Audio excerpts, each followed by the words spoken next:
So my name is Anthony Rees. I'm the Regional Manager for the Shared Apprenticeship Scheme in South West Wales. We've been invited here today because obviously there are funding issues looming in Wales regarding apprenticeships. I'm an employer representative representing about 180 contractors today in South West Wales. So concerns really that we can continue to invest in young people in our communities, because I think it's such an important investment. But it's important that we can sustain schemes too over the next for the next generation really of young people. After today's event, some of the questions for Welsh Government. Collaboration, I think, is key. I think we've worked really well with over a long period of time with our industry partners and funding bodies such as CIDB.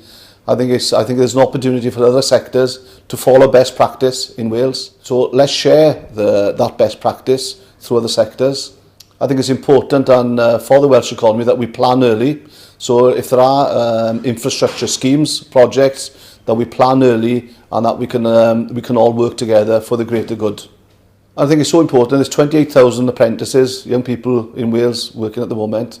Wouldn't it be great that in years to come that we invest together, we openly talk around the table, so that we can build on really a scheme that is fit for purpose for our community and for Wales to grow.